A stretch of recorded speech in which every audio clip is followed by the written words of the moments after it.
Welcome to the What Bitcoin Did podcast. Hello there from locked down Bedford. How are you all? How are you all coping with this crazy world we're in right now? We are in lockdown here. The government have put in place some new rules for us. Yeah, it's all getting a bit weird, all getting a bit strange. Anyway, welcome to the show. Welcome to What Bitcoin Did podcast, which is brought to you by Kraken, the best place to buy and sell Bitcoin. I'm your host, Peter McCormack, and today I've just got a short and bonus show with one of my sponsors, Chandan Lodha, discussing the exciting world of Bitcoin tax. Now, this is just a short and bonus show. I think it's less than half an hour long, so I'm not going to be doing full sponsor ads. Just a quick note to make sure you do check out Kraken, the best exchange for Bitcoin, BlockFi, the future of Bitcoin and financial services, Sat Street, the easiest way to send your friends Bitcoin, and the virtual consensus event that's being run as the main event has been closed down due to coronavirus. Okay, so onto this show. Let me explain what's going on here. As we are all in isolation, I thought we all needed a bonus show. We all needed some entertainment. So Pete's got you. I've got you. I couldn't think of anything more exciting to break up the boredom of this lockdown than to talk about tax. Is there anything we all love more than tax? Oh, God. I'm really sorry. So listen, let me explain what's going on here. I know this is a bullshit subject, but I recently announced a new sponsor, Cointracker. They are a company which helps you prepare your tax returns. And because of this, I got a small amount of backlash. Not a lot, but a few people coming at me saying I'm supporting the man. I should be anti-tax. Whereas the freedom fighter within me, this Bitcoin isn't about tax. I should be fighting this, etc., etc. And cool, listen, I understand this, but still I pay my taxes because I don't want to go to jail or I don't want to go to court and face a massive fine. I'm sure there are listeners to this show who have strong libertarian beliefs, and tax is theft and an infringement on your property rights. Perhaps you don't even pay your taxes, which is cool. You carry on. But for me, I accept this. I do pay my taxes, and the government collects my trash, and I drive on the roads. Now, this doesn't make me an evil or bad person. This just makes me somebody who's practically living in the society we have.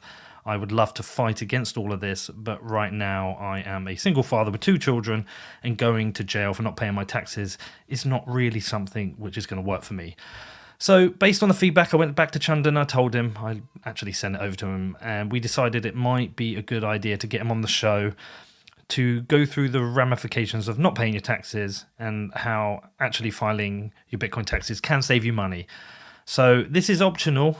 If you don't want to pay your taxes, cool. I actually think you're a hero. Well done for you for doing that. I do, and I know other people do. I know plenty of people do, because I've talked about this with other people in the Bitcoin world.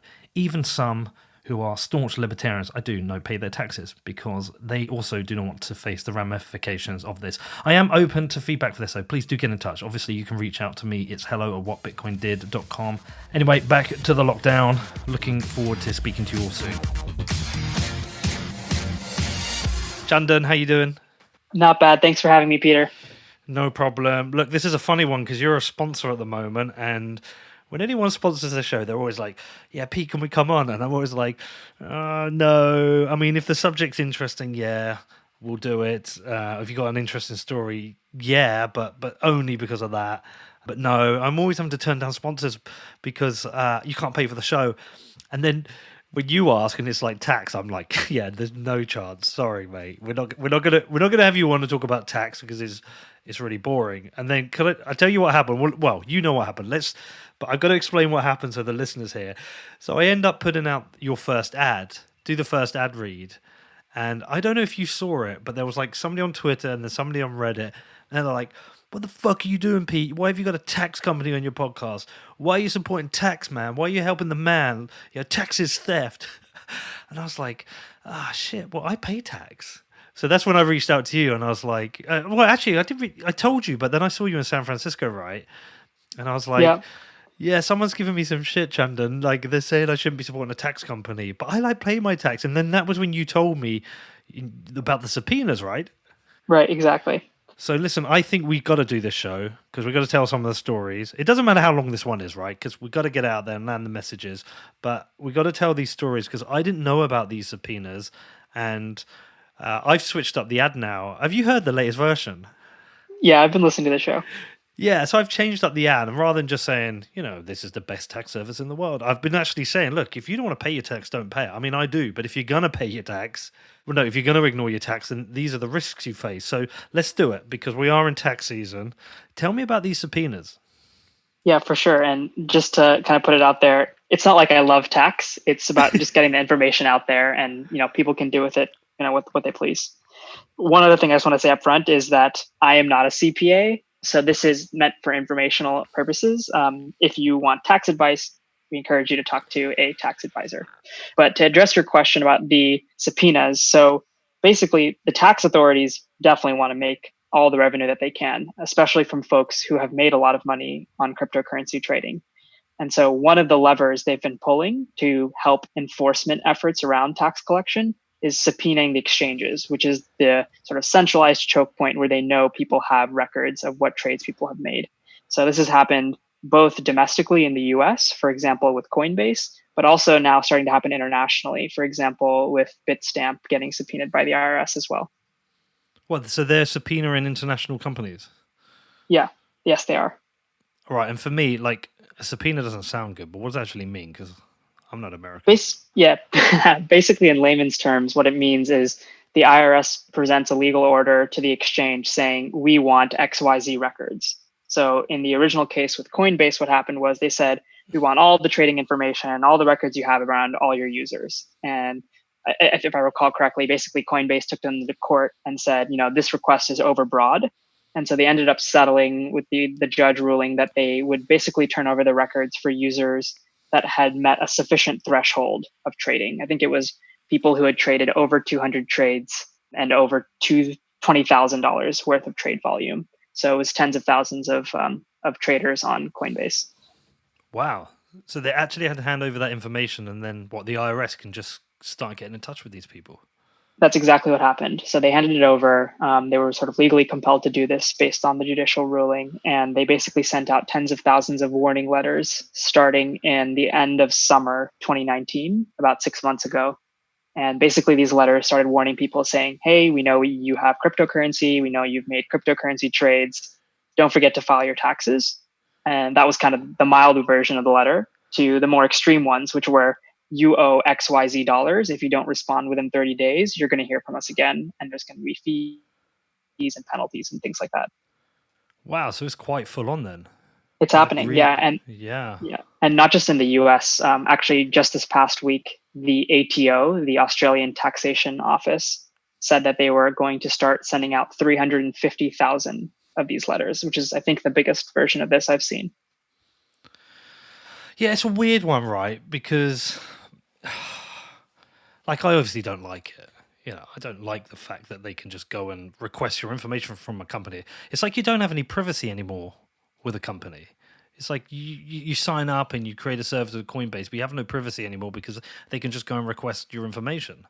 You definitely have to be careful. If there's a good reason to be privacy conscious, and anytime you're using a service that KYCs, you should be aware that that information is KYCing for a reason. There's some government organization or regulation that is forcing them to do that, which means there's a risk that that information could be turned over to authorities at some point. So if you're using a KYC product exchange, there's a risk.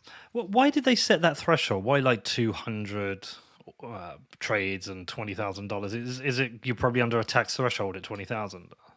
There's basically some precedent for that in the non-crypto world. So for example, if you're using a payment processor like PayPal or some other kinds of non-crypto financial products, there's that same threshold of 200 transactions and $20,000 worth of proceeds in order to trigger certain tax forms. They basically match that same threshold over for this case.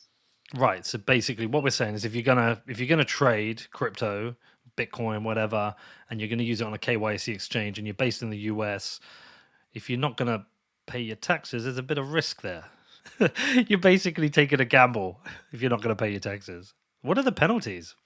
So it depends on basically how underreported this is. And this is actually another area where it can sometimes be advantageous to just file something. So for example, in the case of the IRS, there's a 3-year statute of limitations, which means the IRS is only going to go back 3 returns in order to audit you or examine your account. If you have gross underreporting of your income, like over 25% of your income underreported, then they can go back 6 years.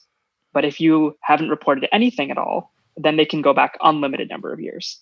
And they Oh, can go wow. audit you back 20 years, 50 years, as many years as they want. And keep in mind, these are transactions that are often happening on a blockchain, which means they're on a public ledger forever. So in terms of the penalties, it'll just depend on how much underreporting there is, what the circumstances were, if you were aware that you were underreporting or not. It can range from kind of settling with the IRS with some amount of penalties or fees up to, in some criminal cases, can actually lead to prison time. What, really? Has that happened? It definitely has with some of the IRS criminal investigations divisions around people who are using cryptocurrency for some kind of more heinous crimes. So, for example, Okay. the IRS criminal investigations division just put two folks to trial, or they indicted two folks who were basically doing large scale money laundering for other kinds of illegal activities using stolen cryptocurrency. Right. Okay, but you're not going to get put in jail just for tax avoidance, right? It's definitely less likely. But again, it would depend on the scale. If you were doing criminal tax evasion at large scale, that's definitely a risk. Right. Okay. All right. Well, listen. Look, I've got some questions about this because the funny thing is, I pay my taxes, right, and I pay my taxes on my Bitcoin. But there was a period earlier on in when I first started trading crypto where I didn't do a proper tax return. I just didn't do it because I was like trading on different exchanges. Didn't really know what I was doing. It was very early on, wasn't taking it seriously. And I spoke to my accountant. She said we have to do a declaration. She said we have to go to the tax man and just kind of be honest and say, look, this is what happened, and do some kind of declaration, which is cool and I'm doing. But one of the things I was like unsure about is I don't even have access to some of the exchanges I traded with. So what do people do in a situation like that? Yeah, this actually happens way more frequently than people would like to admit. Is use an exchange that was shut down, or it got hacked, or it turned off API access, or it just doesn't exist anymore. What are you supposed to do? So the IRS and other tax authorities are definitely aware of this because it happens so frequently. What we recommend folks to do in this situation is try to report to the best of your ability, which means if you have any records, if you have any CSVs or downloads or spreadsheets, if you have any access to the exchange, start there. If you don't, look for other kinds of records that you might have. Could be bank records, blockchain addresses, hash IDs, emails, bank transfer, whatever you have. And if it really have absolutely nothing, then just do your best to estimate from memory, just to have some record of something. Because if you report something, you're triggering that statute of limitations to count off. If you're reporting something, it shows that you're making a best effort. Versus if you do absolutely nothing, that's a way worse scenario when the tax man comes to you and says, why didn't you report anything? Versus, hey, I tried my best and this is what I have. Yeah, that was my accountant was saying to me. She was like, look, you've got to do something about this. I think it was a period of it was 017, early 18. She was like, you've got to do something about that because if you don't put anything in, they come after you. It looks like you're hiding something, and they might do like a deep dive research into your background, which is cool. I've got nothing to hide, so I'm happy to do that. But I do have another question. Another thing that's on my mind is there's different ways it's calculated. I don't know how much you know about the UK, but say they've got two ways of calculating the tax on crypto. There is capital gains, right? And that's at the point of sale of the specific coin. You sell that. Right. What was the gain on that coin? And I can't remember what the amount is. But if you did some like frequent high volume trading, it could have been per trade. No, in that scenario it's per trade. But if you were a frequent high volume trader, it was based on the profitability of your trading during that period. Right. So Yeah, my question exactly. on is the ones where it's per trade. The one that always weirds me out is that, and I know this has happened to other people, you can end up owing more tax than money you've actually made, which doesn't seem fair or right. A lot of people were probably just trading in and out, not really thinking about they had to pay a per tax trade. What have you seen with this kind of scenarios? Do they just have to pay the tax, or they can discuss this and negotiate it? Yeah, this is a really unfortunate situation. And it happens oftentimes due to the volatility of the market. And it happens not just in the UK, it can happen in the US or in other tax regimes as well. And it's not even actually limited to just crypto. It can actually happen with other types of assets too, like for example, stocks. What happens is you can make a unrealized gain in one tax year and then have a loss that incurs in the following tax year, but you still have the gain that you made in the first year. So I'll give you a really simple example. Like, let's say you trade, you buy one Bitcoin for $10, and then the Bitcoin starts mooning. It's so great. Everyone loves store of value for Bitcoin. Goes to $1,000, and then you're super happy about it. So you say, you know what? I've heard about ETH. ETH sounds so great. I'm going to trade my $1,000 Bitcoin for 10 ETH. And so now you've realized a $990 capital gain. Taxman says you owe taxes on this. Next year rolls around, and right before you're paying your taxes, price of ETH crashes. DeFi is shutting down. Now the price of that ETH is zero. So in kind of the grand scheme of things, you went from $10 to $0. You have a loss. But in the eyes of the taxman, in the tax year, you had a $990 tax capital gain. And you're going to have to pay taxes on that. Could be hundreds of dollars. So this actually happened to a bunch of people when they were trading altcoins, or when they were kind of just, going crazy with shitcoins, not realizing that each crypto to crypto trade was taxable, but then not tax loss harvesting their portfolio before the end of the tax year, meaning that they had incurred all these gains, they had realized all these gains. They were actually realized, not unrealized, like I said earlier, but they didn't have enough money to actually pay those taxes come the following tax year. In those cases, people can actually end up in really tough circumstances, and oftentimes you might end up having to work directly with the tax authorities to figure out some kind of payment plan, maybe some kind of fee assistance or long-term repayment program, but they're not going to let you off the hook just because you didn't know the tax rules. What you can do to mitigate it is kind of bullshit though, because you're paying tax. You say realized, but it isn't really realized because you've never had the money in your pocket. And the other thing is, a lot of these coins can be like illiquid shit coins that you can't get out of. Yep. Yeah, that's totally fair. One thing that's totally different about the crypto space compared to other spaces is you can do all these crypto to crypto trades. People aren't typically trading Google stock for Facebook stock. So it can be really total bullshit, to use your words, when you're trading crypto to crypto and accumulating a tax bill. That's how the tax rules are written, though. Yeah, well, it's different in the UK because if you they changed it, so if you're a high frequency trader, they treat it like a business, and it's the profits on all the trades, which I think is a better scenario because at least you forget that crypto to crypto. It's kind of like the profit you've made at the end of the trading period, and I think it's the profit you've made in once you've converted back to pounds as well. I need to confirm that, but I'm guessing that's not the same as in the US, right? So I don't believe it's whether you've converted back to pounds. I think it's just in aggregate. You use basically the total profit and loss, which is actually the same as in the US. If you're a trader, if you're a full-time crypto trader, you could also use the same income-based regime where it would be the full profit and loss, but it would still be in crypto at the end of the year. And so if you had instead of having capital losses or gains, you would have income losses and gains. But that it could still get you in hot water if you were doing sort of crypto to crypto trades. I think that's a better scenario though than, at least at that point, it's based on at least the profit you've made, right? Yes, you could still end up in a tricky situation though if you made profit in the tax year, and then everything just drops down right after the tax year before you pay your tax bill. Because you have a loss the following year, but that you can claim on that loss, but that's on future earnings, right? Exactly. So it would net out after the next tax year, but in that intermediary time frame, you would have a cash flow issue. Yeah, while we're stuck in a bear market. Exactly, which can be tough. Yeah. Okay. Interesting. So, are there any other nuances between country to country that people need to think about?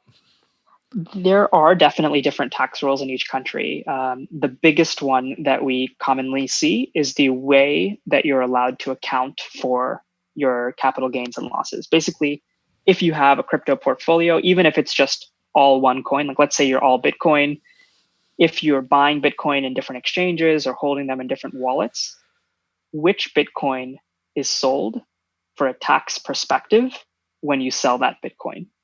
And there is an incredible amount of accounting work that can go into this. The simplest example in the US, for example, is first in, first out. Pretty simple. First Bitcoin you bought, first Bitcoin you sold. But for people who are trying to do more sophisticated stuff, you can actually get into specific identification, meaning you're actually picking a specific accounting lot. that you are selling when you are selling the coin. And the reason you would do all of this is you can actually dramatically lower your tax bill by doing this. It's tricky to do it by hand, but there are software programs that will basically automatically do this for you. Dude, listen, I don't know how anyone would do or calculate their taxes without using software. Certainly traders. I've got no idea how you would process hundreds and hundreds of transactions. I tried your tool and I plugged in my wallets and exchanges and it calculated my tax. And actually, do you know what? I was surprised how low my tax was, but that was because I hadn't actually really been selling any Bitcoin. I've been stacking sats, right? It's based on capital gains, but I just don't know how anyone would do this manually. We're talking some people are thousands, tens of thousands of trades. Yeah, that's basically the reason why we started working on this software at Cointracker to begin with, is we were trying to solve this problem for ourselves. It's a total nightmare to do it by hand. The best way to avoid this nightmare, by the way, like you said, is to stack sats and not sell, not trade, buy and hodl.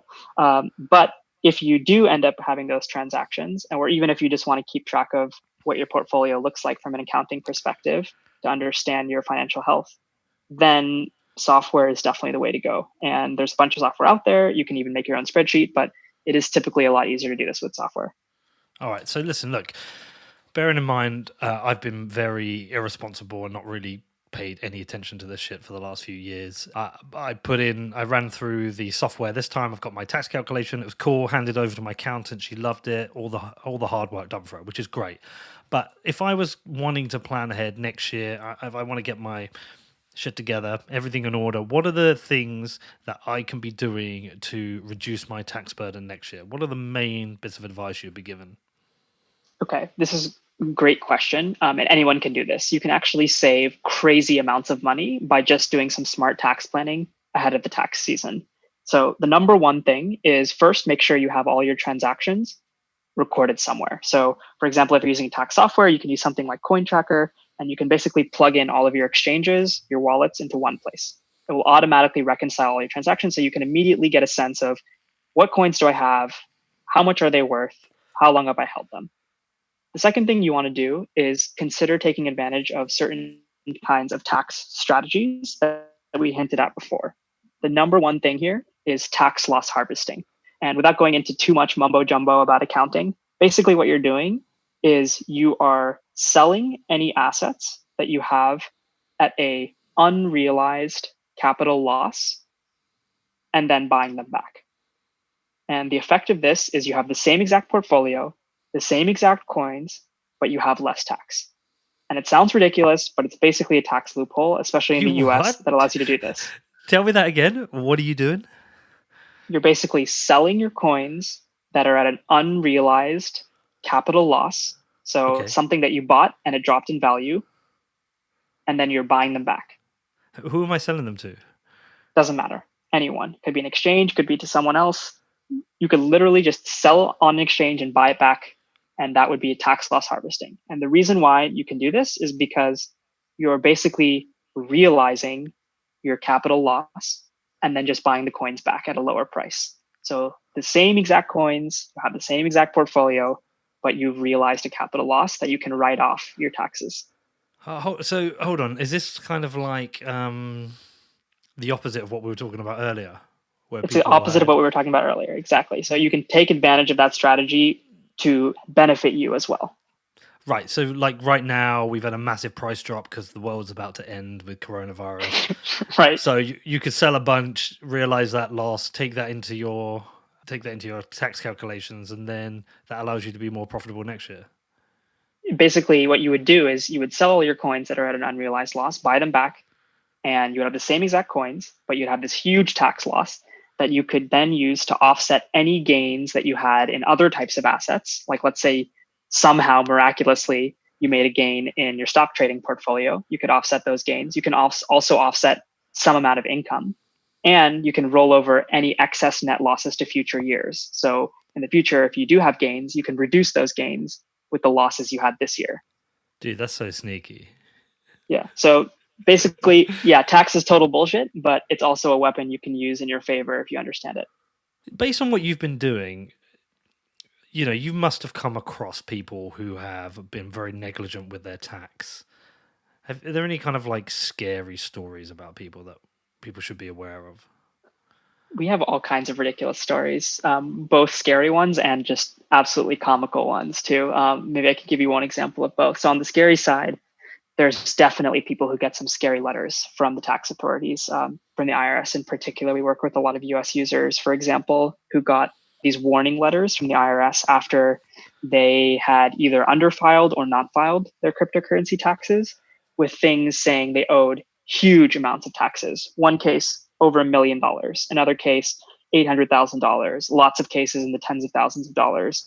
And these users basically don't have anywhere near that amount of money.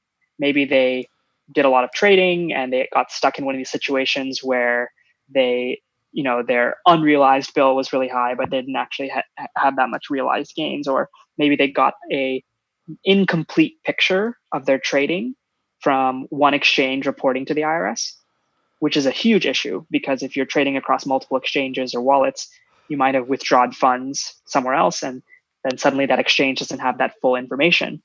And so anyways, the IRS comes, sends you a scary letter, says you owe $1 million of taxes. You have nowhere near that amount. And in these cases, we've helped these users both get all their transactions in order, create a unified ledger, draft a response, and in some cases get that amount to an actual refund from the IRS once we've actually calculated everything properly. This has actually happened multiple times.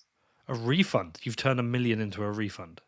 I'm not sure if that million one, and I think in the case of the million one, it ended up dramatically reducing by multiple orders of magnitude. I think there was another one where someone owed tens of thousands and it ended up in a refund. Why is that? How come? The reason is because oftentimes when these letters are drafted, they're not taking into account the full financial picture of a user. They're just taking a snapshot of maybe just what you did on Coinbase or just what you did on one exchange. And what actually ends up happening is maybe you did some trades there and had some gains, but then you withdrew those funds to a cold wallet or to a different exchange. And suddenly there is an incomplete view of what you did. And that can make it seem like you have incurred way more trading or way more gains than what you actually did. Another example is, let's say you bought one Bitcoin for $10,000 and then you traded it back and forth between US dollars and Bitcoin 100 times. In the eyes of the IRS, that could seem like you have traded 10,000 times 100. So $1 million worth of transactions, when in reality, maybe the price of Bitcoin went from 10,000 to 11,000, back to 10,000, up to 11,000, back to 10,000. And so you only made, $1,000 of gains a few times. They are basically not taking into account the full picture of how much you bought it for, how much you sold it for, which exchanges you moved it to. That's where these tax softwares can help give you that full picture, the full record, and then a response to the IRS saying, hey, look, here are all my records. I did everything right. Why are you billing me this huge amount? That's totally ridiculous. Right. Do you think the tax situation with crypto is unfair, or do you think that are people like you looking at it and thinking there needs to be rule changes here? Definitely. The amount of gaps in what the rules are and how it works is pretty astounding. On the one hand, I will give some of these tax authorities a little bit of credit in the sense that, this space is super nascent. It's changing all the time. There's Lightning, there's DeFi, there's margin trading, there's new exchanges, there's wallets, there's all this crazy stuff happening all the time. It's hard to keep up with it even if you're in the space. But imagine being a regulator. So I think on the one hand, it's tough for them. But on the other hand, my God, it's so hard to comply with these rules when they're so unclear and there's so many loopholes and it's already really, really confusing. Yeah, because there's that whole thing where every time you spend Bitcoin, say even if it's Lightning, if you spend Bitcoin, if you buy a cup of coffee on Lightning, if you've realized a gain when you've made that payment, you owe tax on that, right? Right, and that's total nonsense. Who the hell is ever going to be expected to figure out their taxes on a cup of coffee? And so actually one positive change to the tax code that we've actually helped talk to Congress about, and we hope other people will support too, is a de minimis exception, which would basically make it so that if you have small transactions like this, they're just exempt from tax. You don't have to think about it. That would help both with innovation and adoption, because you can't have a currency where people are thinking about taxes on every single micro transaction. Yeah, that's probably what the government likes. So it makes it really difficult for us. So should people hate Cointracker? Are you working for the man? Yeah, I think we hear this a lot, and I totally get it. Taxes are boring, taxes are annoying. Screw the man. And if that's your perspective, that's totally fine. That's a reasonable point of view. I think from our perspective, it's kind of like this is an optional service. No one's forcing you to use it. It can help you get your taxes in order if you want to stay out of the crosshairs of the IRS or other tax authorities. And in many cases, we can help you save a ton of money. Like we've helped our users save over $200 million of capital losses using some of these tax strategies. So in a lot of cases, it's a free service where you can literally save money and pay the tax man less money. So from that perspective, I think it actually can often have a really positive benefit for you in terms of paying less tax. All right, cool. So how's business going? Are you guys crushing it? Yeah, things have been good overall. We had over 4x the number of new tax filers year over year in February of this year compared to last year. Although, who knows, with this new recession and crazy times with lockdowns everywhere, we'll see how things go. Another thing that may happen, we don't know yet, is there may be a tax extension granted in some countries because of the kind of just chaos of what's happening in the world. So we'll see. It's going to be a chaotic year. Yeah, you guys on lockdown there? We are, yeah. Everyone's remote work from home sort of indefinitely until further notice. Is it voluntary lockdown right now, or is it enforced?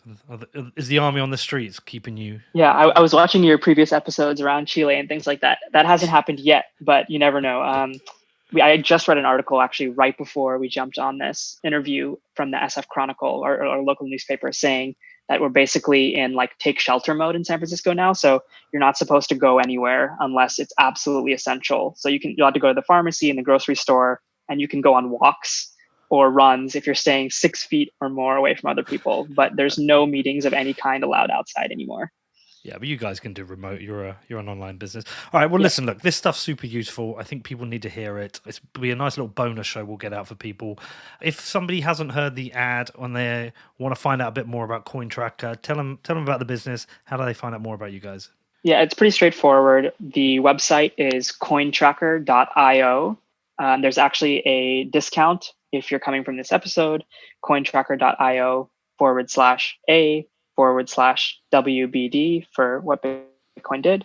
In essence, we offer free cryptocurrency portfolio tracking and cryptocurrency tax service. It's free for users up to 200 transactions a year, and there's the discount for people who have more. It basically will make your portfolio tracking and taxes super simple. And it's available online. It's also, you can check it out on the App Store and the Play Store. So yeah, give us a check. And if you have questions, please feel free to reach out to us on Twitter. We're at Cointracker. Cool. And how much did you pay me to record this show?